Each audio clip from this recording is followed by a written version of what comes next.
Assalamualaikum warahmatullahi wabarakatuh. Selamat sore pendengar, masih bersama kami di Pro 1 RRI Makassar, kanal informasi dan inspirasi dalam program acara Jaksa Menyapa. Dan di sore hari ini telah hadir bersama kita di studio ada Bapak Andi Muhammad Akram Rusyidi SH, Kasubsi Ideologi, Politik, Pertahanan, Keamanan, Sosial, Budaya, dan Kemasyarakatan pada bidang intelijen Kerjari Makassar. Selamat sore, Assalamualaikum. Waalaikumsalam, selamat sore Bu. Pak Akram ya, saya panggilnya ya? Boleh, boleh. Boleh Pak Akram. Kita membahas terkait dengan milenial anti narkoba. Nah, sebelum kita lebih lanjut terkait dengan topik kita, lebih dahulu bisa dijelaskan dulu nih Pak Akram, tugas dan juga wewenang dari kejaksaan dalam hal ini, mungkin badan bidang intelijen terkait dengan bagaimana penyuluhan hukum terkait dengan anti narkoba ini. Jadi terima kasih Bu atas kesempatannya. Pertama saya ingin sampaikan permohonan maaf dari Pak Kasintel Andi Alamsyah karena ada satu dan lain hal tiba-tiba ada tugas. Ya. Sebenarnya saya sama Bu bareng di sini. Yang kedua berbicara dengan kejaksaan tentang kejaksaan dan bagaimana sih peran kejaksaan khususnya mengenai penegakan hukum narkotika. Jadi kejaksaan itu salah satu lembaga penegak hukum Bu. Yang berwenang untuk melakukan penuntutan berdasarkan Undang-Undang Nomor 11 Tahun 2021 tentang perubahan tentang Undang-Undang Nomor RI Nomor 16 Tahun 2004 tentang Kejaksaan RI. Jadi selain melakukan penuntutan, kejaksaan ini Bu tidak ada lembaga lain yang berwenang untuk melakukan penuntutan. Jadi hanya kejaksaan. Kenapa? Karena kejaksaan ini sebagai dominus litis Bu istilahnya kami. Itu pengendali perkara. Jadi yang tentukan perkara itu bisa dibuktikan di persidangan atau tidak, itu cuma jaksa. Salah satunya tindak pidana narkotika ini. Terus salah satu kewenangan lainnya itu melaksanakan penetapan hakim dan putusan pengadilan yang telah memperoleh hukum tetap atau eksekutif amtenar Bu. Atau biasa kita sebut eksekusi. Jadi biasa kalau misalnya di berita atau apa jaksa melakukan eksekusi. Jadi konotasinya ini bukan konotasi yang dalam artian negatif ya Bu. Jadi eksekusi itu kita masukkan ke lapas Bu berdasarkan putusan pengadilan. Selanjutnya melakukan penyidikan terhadap tindak pidana tertentu berdasarkan undang-undang. Jadi di sini Bu ada beberapa undang-undang, salah satunya itu tindak pidana korupsi. Jadi jaksa berwenang untuk menyidik eksekusi perkara tindak pidana korupsi. Selanjutnya kalau dalam perkara narkotika itu yang tadi saya bilang Bu sebagai dominus litis, jadi kita itu melengkapi berkas tertentu. Jadi ketika ada penanganan perkara narkotika itu berkas itu disampaikan ke kita. Jadi sebelum berkas itu ada namanya SPDP Bu, surat pemberitahuan dimulainya penyidikan. Jadi sejak itu kita punya kewenangan untuk koordinasi dengan penyidiknya mengenai tindak pidana narkotika itu, bagaimana alat buktinya, keterangan-keterangannya, apakah dalam proses penanganannya sudah sesuai ketentuan perundang-undangan. Jadi mungkin itu Bu. Baik, nah ini kan bisa dikatakan bahwa narkoba ini kan juga masuk transnational crime dan juga extraordinary crime. Ini posisinya sama dengan teroris. Nah ini seberapa darurat kalau menurut Pak Akram melihat narkoba ini, bahaya narkoba ini? Jadi kalau berbicara tentang narkotika memang ini salah satu kejahatan luar biasa. Kalau penanganan perkaranya itu Bu sejak 2017 ada direktorat khusus di Kejaksaan Agung. Itu direktorat narkotika. Yang khusus memang menangani perkara narkotika. Jadi seluruh Indonesia. Dan kenapa ini narkotika luar biasa? Lembaganya saja ini Bu luar biasa. Kan kita tahu ada lembaga khusus yang punya kewenangan mengenai narkotika. Itu Badan Narkotika Nasional. Dan penanganan perkaranya juga melalui kami Bu dalam proses pra penuntutannya, istilahnya kami. Terus kenapa ini narkoba sangat luar biasa? Terus kita kaitkan dengan tema kita ini Bu, milenial. Karena narkotika ini luar biasa mempengaruhi proses bagaimana kehidupan berbangsa dan bernegara kalau saya Bu. Kenapa? Karena narkotika ini mulai dari anak yang masih kecil, remaja, itu memang contohnya di kantor Bu itu Bu di Kejari Makassar, memang penanganan perkara yang paling banyak itu narkotika. Ya. Dan mayoritas anak-anak yang masih produktif. Terus kenapa ini harus diberantas? Karena jangka panjang Bu. Ya. Ketika narkotika ini tidak ada proses penegakan hukum yang menurut kami itu dapat memberikan efek jerah, itu akan bias nantinya menurut kami. Mungkin itu Bu. Nah ini kan ada yang diungkapkan bahwa kalau kita menggunakan narkoba cuma 2, penjara atau mati, seperti itu ya Pak Akramnya. Nah ini bagaimana sejauh ini dari 2017 sampai 2022 badan khusus yang menangani narkoba ini dibentuk, progresnya itu seperti apa dalam memberantas narkoba ini? Kalau saya Bu, bukan 2 Bu, ada 3. Ada 3 apalagi. Jadi selain penjara, terus meninggal, ada rumah sakit jiwa. Rumah sakit jiwa? Iya, kenapa? Karena begini Bu, contohnya itu penyalahguna narkotika atau pecandu narkotika itu kan itu sudah di luar daripada kesadarannya Bu. Ya. Jadi ketika sakau Bu, itu memang di luar daripada kesadarannya. Dan ketika sakau dan memang sudah ketergantungan luar biasa, efeknya kan ke psikis. Betul. Kan ini kita biasa tangani perkara kan Bu. Jadi ada laporan dari ahli dan lain sebagainya kita lihat. Dan memang secara psikis itu luar biasa pengaruhnya Bu. Dan untuk penanganannya ya pasti kita cek terlebih dahulu. Maksudnya ini kategorinya memang pecandu kah, penyalahguna kah? Mungkin itu Bu. Baik. Jadi untuk melihat kasus dari narkoba ini Kejari harus melihat dulu ya, menarik mundur dulu nih. Apakah dari kasus ini dia hanya sebagai pemakai atau pengedar atau seperti itu. Nah rata-rata yang ditemui di Kejari Makassar ini kasusnya seperti apa nih? Jadi mungkin dapat saya jelaskan. Jadi penanganan perkara narkotika itu Bu, kan saya tadi sampaikan sejak SPDP terbit itu jaksanya sudah aktif untuk koordinasi dengan penyidik. Di situ sudah mulai ada koordinasi Bu. Contohnya pengenaan pasalnya pasal apa ini? 114 kah? 112 kah? Ataukah 127? Kategori 127 kan dia sebagai penyalahguna. Kalau penyalahguna harus ada asesmen. Asesmen itu Bu dikualifikasikan. Apakah benar-benar dia ini kategori sebagai penyalahguna ataukah pengedar? Di situ dapat kita lihat uraiannya Bu. Nah kalau asesmennya itu apa saja nih? Jadi Pak Akram? hasil asesmen itu kan Bu ada 2 di situ. Ada asesmen hukum sama asesmen kesehatan. Kalau hukum itu, kalau kami dari jaksa melihat bagaimana kualifikasinya ini, contohnya si A. Apakah memang betul dia itu hanya korban di sini dalam tanda kutip sebagai penyalahguna atau pecandu? Terus kita kaitkan dari kesehatan, dari ahlinya, dokternya. Bagaimana kategori pemakaiannya? Bagaimana rambutnya? Bagaimana hasil tes urinnya? Apakah memang ini pemakaiannya hanya satu kali pakai? Karena kan izin Bu, kami itu di kejaksaan ada pedoman Jaksa Agung nomor 18 tahun 2021 tentang penyelesaian penanganan perkara tindak pidana penyalahgunaan narkotika melalui rehabilitasi dengan pendekatan keadilan restoratif justice. Jadi sejak ada ini Bu, kami diminta untuk lebih dalam lagi dalam proses pra penuntutannya. Apakah benar dia ini sebagai pecandu, penyalahguna, ataukah pengedar? Supaya apa Bu? Karena pendekatannya beda. Jadi pendekatannya itu bukan dengan represif, bukan dengan penegakan hukum untuk pecandu sama penyalahguna. Cuman pendekatannya ini lebih ke arah medis. Melalui rehabilitasi.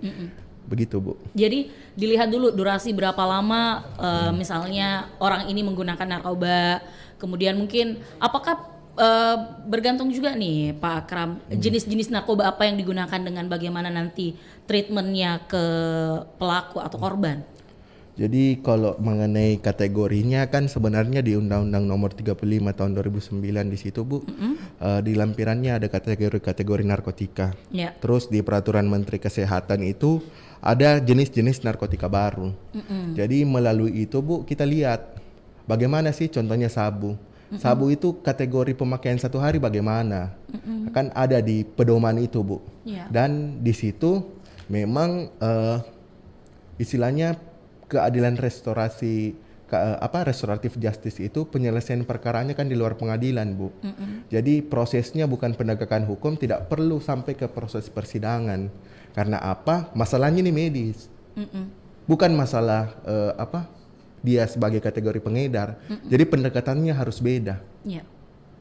Untuk jenis narkotikanya ya kan sudah ada uraian-uraian di Undang-Undang Nomor 35 Tahun 2009 sama Peraturan Menteri Kesehatan begitu, Bu. Jadi treatment yang diberikan baik itu untuk pecandu dan juga penyalahgunaan itu harus dilihat dulu. Betul. Ya. Jadi jaksa juga harus lebih jeli untuk kembali melihat kasusnya itu seperti apa. Tidak hanya kalau ini penyalahgunaan langsung tiba-tiba kena hukum seperti itu, tapi harus dilihat dulu itu diceknya seperti apa, apakah dicek keseluruhan atau seperti apa nih Pak Kram? Jadi penanganan perkara narkotika kan itu, Bu, dari awal itu seperti yang saya sampaikan tadi, itu ada SPDP, surat pemberitahuan dimulainya penyidikan dari penyidik ke jaksa. Jadi sejak saat itu kita koordinasi, Bu. Contohnya ini ditangkap di mana, barang buktinya berapa. Terus ada tidak alat bong, alat hisap. Terus apakah ini dia ditangkap tangan pada saat pakai ataukah dia pada saat transaksi? Kan kualifikasinya jelas berbeda, Bu, pasal. Jadi sejak saat itu kita aktif koordinasi. Ketika penyidik mengirimkan berkas, kita lihat lagi, Bu. Apakah sudah sesuai hukum acara pidana, proses penangkapan, penahanan, penyitaan, penggeledahan. Karena kan ini kita yang mau buktikan di persidangan, Bu. Kalau ternyata pada saat pra penuntutan itu istilahnya kita dapat, wah ini kualifikasinya pecandu atau penyalahguna. Kita biasa kasih untuk bagaimana kualifikasinya itu 127. Untuk sebagai 127 itu apa nih Pak? Ini supaya pendengar yang di rumah juga tahu nih. 127 itu isinya tentang apa, seperti apa, bisa diinformasikan. Jadi mengenai pasal 127 ini, Bu, biasanya penyalahguna. Jadi narkotika golongan 1 itu pidana penjaranya paling lama 4 tahun. Narkotika golongan 2 itu pidana penjara paling lama 2 tahun.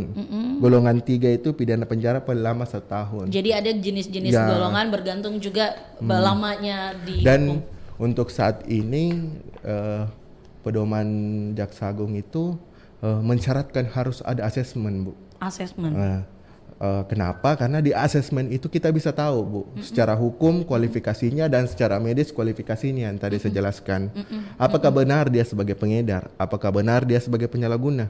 Karena kan ini kita jangka panjang hidupnya orang kan tergantung dari penilaian kita, profesional kita dalam penanganan perkara. Baik. Nah ini kan tadi dikatakan ada assessment, secara tidak langsung harus ada kualifikasi lagi yang dilakukan oleh jaksa. Nah, untuk menentukan misalnya nih, kalau tadi sudah dikatakan bahwa ada penyalahgunaan, dia termasuk dalam pecandu atau penyalahguna. Nah, kalau misalnya dia masuk ke dalam pengedar, nah ini lihatnya tuh dari mana? Apakah dari modusnya kah, atau dari barang buktinya kah, atau dari mananya nih, Pak Ahmad? Jadi izin, Bu, mengenai penanganan perkara itu untuk melihat dia sebagai pengedar atau penyalahguna. Jadi kan di era sekarang itu, Bu, ada 2 modus operandi tindak pidana narkotika. Modusnya itu dalam transaksi. Jadi ada metode penjualan face to face transaction. Jadi antara pembeli dengan penjual itu ketemu langsung, Bu. Kan itu hal yang biasa barangkali. Cuman yang sekarang ini, Bu, yang biasa kita tangani itu metode penjualannya itu istilahnya sistem tempel. Jadi pembeli menghubungi penjual melalui aplikasi, entah itu Instagram atau sosial media. Pembeli mentransfer jumlah uang kepada penjual, lalu penjual akan mengutus kurir untuk meletakkan atau menempelkan narkotika tersebut di suatu tempat dan memfoto serta mengirimkan titik koordinat penyimpanan narkotika. Jadi era sekarang ini, Bu, sudah luar biasa modusnya. Jadi tidak ketemu langsung. Tidak ada pertemuan antara pembeli dan penjual ya. Jadi memang kalau kita tidak dalam proses penegakan hukum tidak kita lakukan pendekatan juga yang luar biasa, kita otomatis agak susah ini. Karena mereka sudah tidak ketemu. Nah Sistemnya tempel. itu kalau sistem tempel seperti itu, bukti asesmennya itu seperti apa yang biasanya dilakukan? Jadi kalau begitu Bu, biasa kan barang bukti itu kalau sistem tempel itu sudah lebih dari 1 gram. Ada yang 5 gram, ada yang 16 gram. Itu sudah tidak bisa kita kategorikan sebagai pecandu atau penyalahguna. Itu sudah pengedar itu Bu. Oh kalau sudah lebih dari 1 gram? Karena kita lihat juga modusnya Bu. Kita lihat juga kan mana mungkin kita kategorikan dia sebagai pecandu atau penyalahguna, sedangkan barang bukti yang didapat itu 16 gram. Dan dia mengakui bahwa dia sebagai kurir. Jadi begitu Bu. Oh jadi kalau misalnya kan ada juga yang seperti ini ya Pak Kram. Biasanya yang di berita-berita nih yang kita dapatkan informasinya bahwa dia cuma disuruh untuk mengantar barang tanpa tahu kalau ternyata isi dari barang itu adalah narkoba. Nah itu bagaimana cara untuk mungkin asesmennya atau membuktikannya bahwa ini betul-betul orang yang tidak tahu apa-apa bahwa ini narkoba, atau dia berpura-pura tidak tahu kalau ini narkoba? Jadi biasa begitu Bu, kan penyidik koordinasi sama kami. Pak ini waktu ditangkap dia tidak mengaku Pak bahwa ini narkotika. Jadi kan kita tahu bahwa coba tanya, itu yang suruh antar sudah kenal lama tidak? Kalau sudah kenal lama, masa dia tidak tahu tindak tanduknya ini temannya memang transaksi narkotika?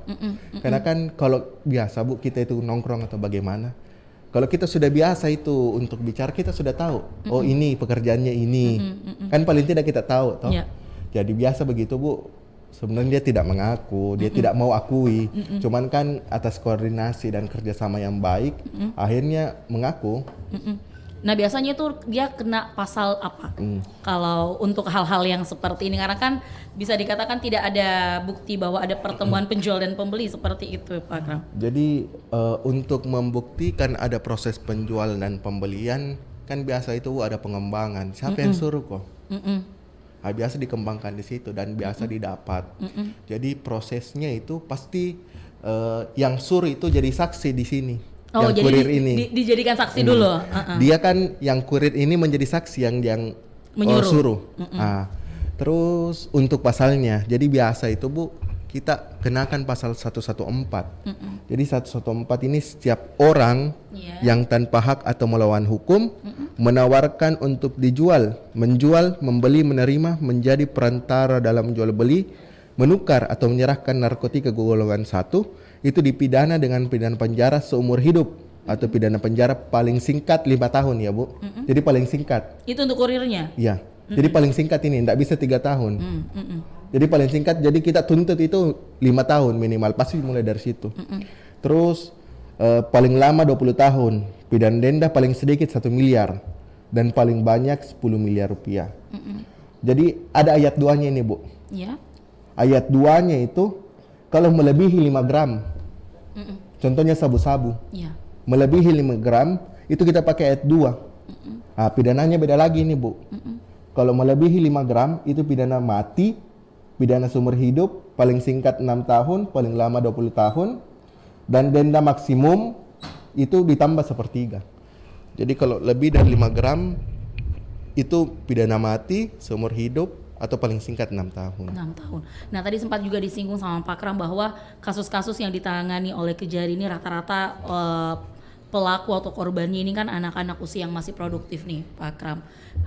Sekarang tidak hanya usia produktif deh, banyak yang mungkin bisa dikatakan masih di bawah umur. Apakah penanganan untuk anak-anak di bawah umur ini ada mungkin penanganan yang berbeda yang diberikan oleh entah itu perlindungan anak atau apa dalam kasus ini? Jadi kan biasa begini Bu, yang paling biasa kita temui itu contohnya si A sebagai tersangka, kita lihat wah 16 tahun ini. Jadi kan proses penahanannya saja itu sudah beda Bu, tidak sama dengan dewasa. Dia dimasukkan di tempat khusus anak ya. Jadi kalau dewasa itu dia 20 hari, anak contohnya 7 hari. Tingkat penyidikan, penuntutan 7 hari, jadi singkat sekali itu anak Bu. Jadi memang harus kita koordinasi supaya efektif penanganan perkara, supaya penahanannya tidak habis.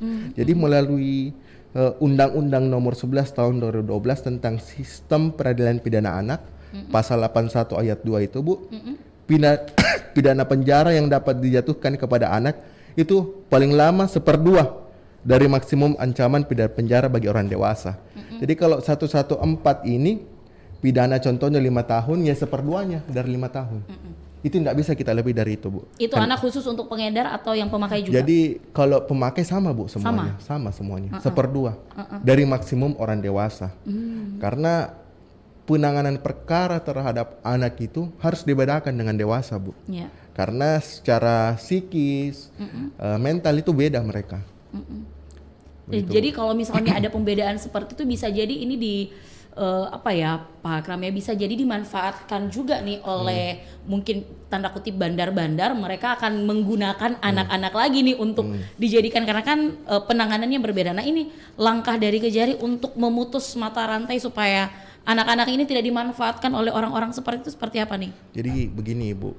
Jadi kan kita dalam penanganan perkara itu tindak pidana umum, kan yang berwenang untuk lakukan penyidikan itu dari teman-teman kita di kepolisian ataupun BNN. Yeah. Jadi sifatnya kita itu hanya penelitian.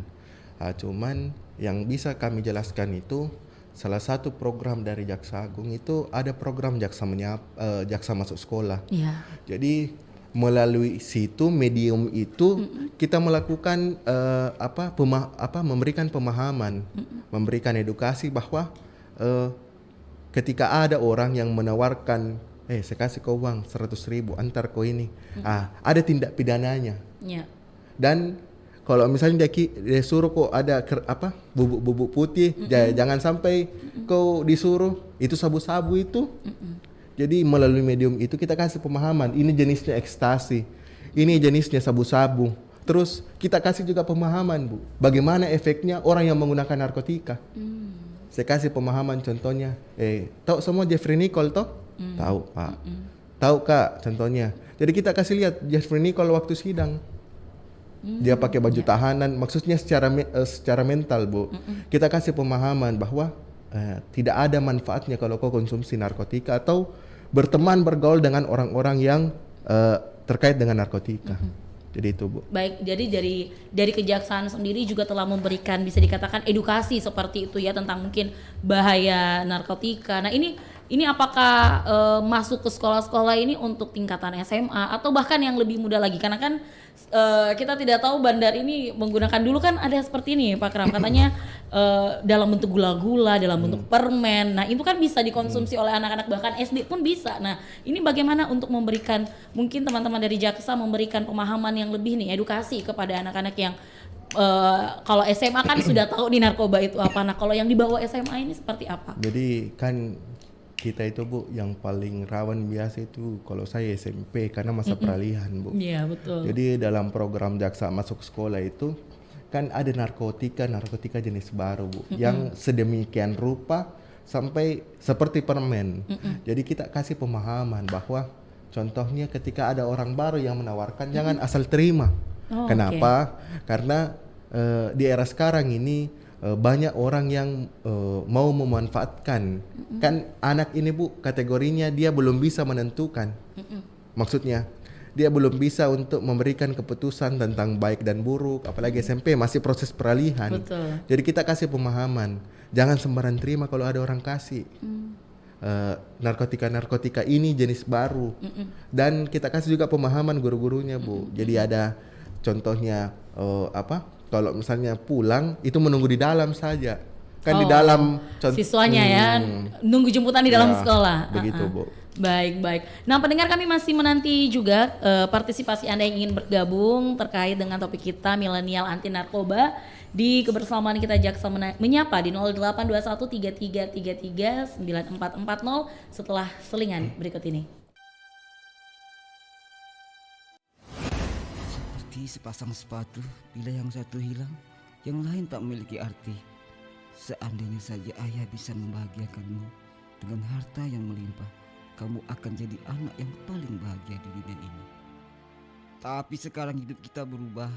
Apa yang kamu mau, ayah bisa beli dan membuat kamu tersenyum berkat bantuan dari sahabat ayah. Namun ayah salah memilih sahabat yang menjanjikan kebahagiaan yang berujung petaka. Ayah menukar senyummu dengan menjadi tangis. Diam. Nay, Naila, maafkan ayah, Nay. Narkoba bukan sahabat kita. Jauhilah janji manis dari narkoba.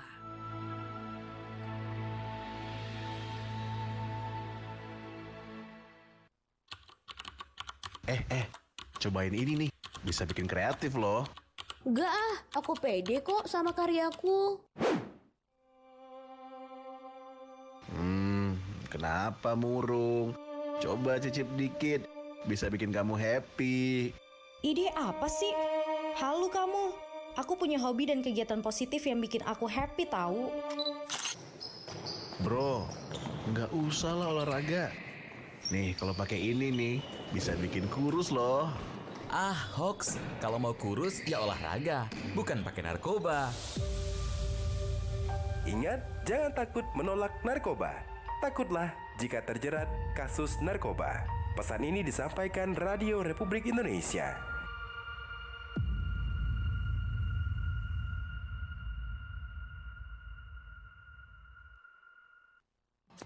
94,4 FM Pro 1 RRI Makassar. Pro 1 RRI Makassar. Kanal informasi dan inspirasi. Pendengar masih bersama kami di Jaksa Menyapa Milenial Anti Narkoba. Nah, ternyata narkoba ini banyak juga ya Pak Akram yang modus iming-iming bahwa kalau misalnya dengan menjadi pengedar bisa dapat duit yang banyak, kemudian untuk anak-anak muda mungkin bisa lebih kreatif lah, apalah segala macam. Nah, dari banyaknya iming-iming seperti ini, Pak Akram, kira-kira yang menurut Pak Akram, kenapa sih sampai anak-anak muda itu lebih rentan dengan narkoba ini? Sebenarnya dari faktor apa sih sampai mereka bisa berkenalan dengan narkoba biasanya? Jadi kalau dari pengalaman pribadi saya Bu, jadi penanganan perkara narkotika itu biasa untuk ini mohon maaf ya dalam tanda kutip broken home. Paling banyak itu Bu. Jadi karena faktor keluarga yang menurutnya itu tidak seperti keluarga lainnya, terus pelariannya itu narkotika. Selain itu faktor lingkungan Bu, jadi lingkungan yang mempengaruhi pergaulan, karena tidak keren kalau tidak konsumsi narkotika. Ya banyak yang dulunya katanya gitu ya. Jadi kalau kita kasih pemahaman itu Bu dalam program Jaksa Masuk Sekolah, itu kita sampaikan bahwa kalau kau konsumsi narkotika atau sebagai pengedar narkotika, kan orang tuamu itu dari awal sudah punya harapan besar sama kamu. Kamu disekolahkan, kamu diberikan fasilitas yang luar biasa. Handphone kan sekarang Bu, semuanya pakai smartphone ini. Dan ketika kau tertangkap sebagai pengedar, itu luar biasa kekecewaannya orang tua. Jadi kita biasa kasih pemahaman yang begitu Bu. Kenapa? Karena kan memang faktanya begitu. Betul. Orang tua kan punya harapannya luar biasa terhadap anaknya. Kenapa? Karena ketika kau sudah masuk dalam lingkaran itu, proses hukum, sidang, tuntutan, vonis, kan sudah ada catatan hitam di hidupmu. Betul. Jadi kalau kau contohnya punya cita-cita masuk kejaksaan, nggak bisa lagi. Karena kau sudah sudah ada jejak gitu. Sudah ada jejaknya Bu, begitu. Baik. Nah ini kalau berbicara tentang penanganannya nih Pak Akram, rata-rata kan SPDP-nya itu masuk ke kejaksaan kemudian ada assessment. Nah bagaimana kalau misalnya pelaporan, misalnya ada orang tua yang mendapati anaknya ataupun mungkin keluarganya yang menggunakan, jadi dia pelaporan mandiri tanpa ada mungkin tangkap tangan seperti itu, apakah itu juga penanganannya akan berbeda nanti di kejaksaan? Jadi mengenai itu Bu, ada peraturan pemerintah mengenai wajib lapor pecandu narkotika. Jadi biasanya itu Bu, mereka tidak melalui proses hukum. Jadi ketika orang tua atau orang terdekatnya itu merasa ya ini anak sudah pecandu luar biasa, jadi dia membawa sendiri ke tempat rehab Bu. Oh iya, jadi dari keluarga bisa? Bisa, selama tidak ada proses penegakan hukum. Maksudnya tidak ada pelaporan dari teman-teman penyidik. Kan kita cuma terima itu Bu SPDP. Selama tidak ada itu, kalau menurutnya memang itu jalan terbaik ya silahkan, sah-sah saja. Cuman ketika sudah masuk proses penegakan hukum ya semuanya harus menghargai itu Bu. Karena kan ini dalam artian sudah negara yang masuk. Karena kenapa Bu hukum itu harus hadir di tengah masyarakat? Karena supaya kepentingan orang itu, hajat hidup orang itu semuanya bisa dilaksanakan. Mulai dari contohnya jaksa, polisi, hakim, orang yang kerja di bank, supaya semua hajat hidupnya itu bisa terpenuhi dengan ada hukum. Begitu. Baik. Kita terima telepon dulu Pak Akram. Halo, assalamualaikum, selamat sore. Selamat sore. Kita tidak dengar, suaranya kecil sekali. Dari Pak Sewang.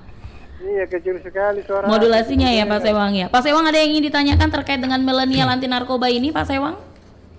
Iya, ini memang ini narkoba dihilangkan saja ini.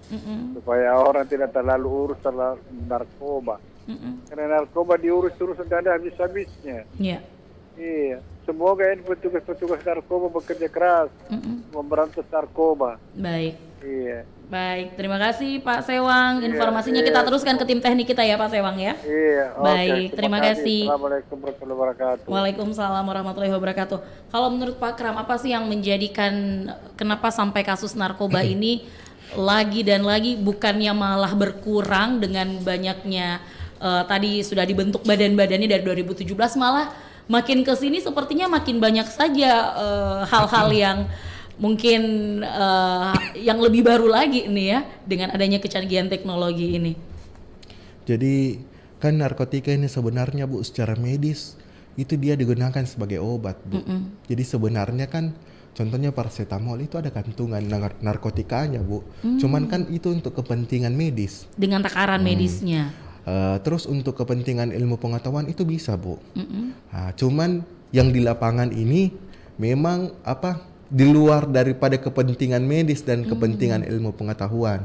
Jadi saya kasih contoh Bu, morfin itu pengetahuan saya kan penghilang rasa sakit. Betul. Cuman menurut buku yang saya baca ini Bu, waktu perang Vietnam itu antara Amerika sama Vietnam. Jadi tentara Amerika itu Bu kan gunakan ini morfin untuk menghilangkan rasa sakit. Cuman sampai kembali ke kampung halamannya itu akhirnya ketergantungan.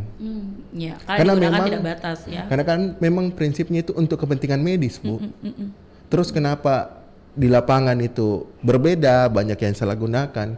Karena memang ini kan contohnya satu garis itu istilahnya Bu, itu 150.000 kan dari sisi ekonomi memang bisa itu bisa dijangkau dan memang manfaat untuk secara ekonomi itu memang orang tergiur Bu cepat karena perputaran uangnya cepat.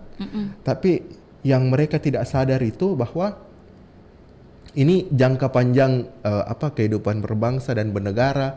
Terus mengenai milenial ini Bu sebagai pengganti kita nanti. Betul. Jadi kalau misalnya kita sudah dapat kualifikasinya, contohnya tersangka si A ini betul-betul luar biasa pengedar, biasa itu Bu banyak kok itu tuntutan mati. Oke. Jadi pengedar memang rata-rata memang mati ya, seperti itu. Jadi ya? kita lihat juga kan Bu, maksudnya kualifikasi barang buktinya, perbuatannya. Karena kan begini Bu, kita harus menyesuaikan dengan hati nurani ketika memberikan tuntutan. Karena kan jangan sampai kita tuntutnya contohnya terlalu tinggi padahal barang buktinya hanya sekian. Jadi menyesuaikan dengan kualifikasi perbuatannya. Kalau memang ratusan kilo ya sepengetahuan saya memang kebanyakan kita tuntut mati. Dan pasti kebanyakan juga putusannya mati. Untuk pengedar yang skala besar seperti itu ya Pak. Sudah transnasional. Iya. Nah ini untuk di lingkup Kejari Makassar sendiri ini langkah strategis yang sudah dilakukan selain masuk ke sekolah-sekolah, apalagi yang sudah dilakukan? Jadi kan penanganan perkara narkotika ini Bu, karena kan tindak pidananya masuk kategori kejahatan luar biasa. Jadi kan ada pelatihan atau pendidikan khusus mengenai penanganan perkara narkotika. Jadi biasanya itu Bu yang didahulukan biasa untuk lebih Bu memberikan proses penegakan hukum yang profesional itu biasanya ditangani oleh jaksa-jaksa yang sudah mengikuti pelatihan atau pendidikan. Cuman di Makassar ini Bu, 1 bulan perkara ini 300 kasus perkara. narkoba. Jadi bukan cuma narkoba itu keseluruhan. Oh, Bu. keseluruhan. Jadi kurang lebih 300. 50 sampai 100 itu bahkan lebih itu narkotika. Wah, itu dalam 1 bulan. Dan penanganan perkaranya memang itu Bu, betul-betul kan kita ini ada bidang-bidang ada tugas-tugas lain. Jadi kalau kita sih Bu dari kejaksaan itu untuk mencegah itu kita biasa lebih ke arah preventif sih melalui sosialisasi, ke jaksa masuk sekolah, jaksa masuk pesantren. Karena menurut kita mediumnya yang paling tepat itu Bu. Untuk bagaimana proses pencegahan, karena ketika sudah masuk ke arah represif atau penegakan hukum ya kita ikuti sesuai aturan aja. ketentuan peraturan perundang-undangan, penahanannya sekian hari kan gitu aja Bu. Jadi lebih real dilihat dari untuk pencegahan seperti itu ya Pak Akram ya. Nah, kalau 50 sampai 100 kasus per bulan itu sudah bisa dikatakan darurat narkoba juga nih Makassar nih. Iya. Jadi kan ini Makassar Bu, kita tidak bisa pungkiri bahwa sentra Indonesia Timur. Betul. Dan hampir semua kegiatan ekonomi kan di Indonesia Timur ini perputarannya di Makassar. Betul. Jadi lebih kompleks Bu. Dan kalau saya sih kita lebih ke arah proses penegakan hukum ketika sudah masuk ke ranah pidana. Kenapa? Karena memang salah satu mediumnya untuk memberikan efek jerah kan itu Bu. Yeah. Karena kan tujuan hukum itu sebenarnya dia itu kalau ada alternatif lain ya nggak usah pidana.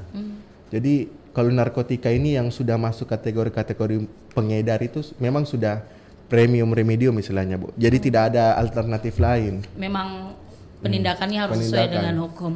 Baik. Nah, terakhir nih sebelum kita mengakhiri kebersamaan kita Pak Akram, ada yang ingin disampaikan nih untuk milenial di luar sana, bahkan mungkin juga untuk orang tua nih, bagaimana mereka harus mungkin mendidik anaknya atau mengedukasi anaknya seperti apa? Silakan Pak Akram.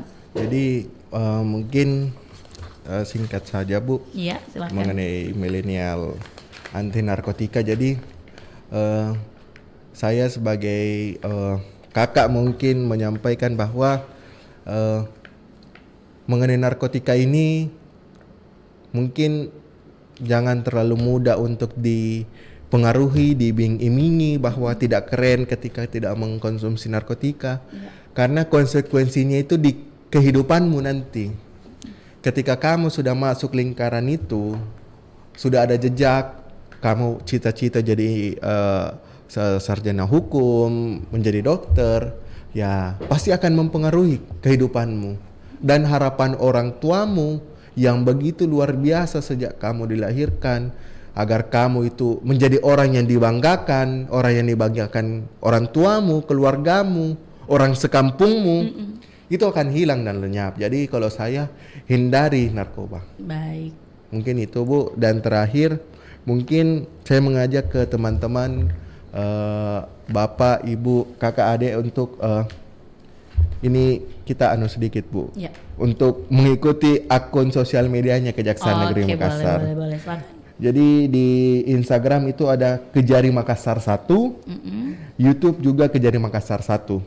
Jadi di situ bisa teman-teman lihat bagaimana kegiatan kami, keseharian kami dalam proses penegakan hukum di Kejaksaan Negeri Makassar. Mungkin sekian Bu. Baik, terima kasih Bapak Andi Muhammad Akram Rusyidi SH, Kasubsi Ideologi Politik Pertahanan Keamanan Sosial Budaya dan Kemasyarakatan pada bidang intelijen Kejari Makassar. Kita bertemu di edisi Jaksa Menyapa berikutnya. Terima kasih Bu. Terima kasih. Assalamualaikum warahmatullahi wabarakatuh. Waalaikumsalam warahmatullahi Dan sekian kami hadirkan di ruang dengar Anda mendengar Jaksa Menyapa di seri ini 5.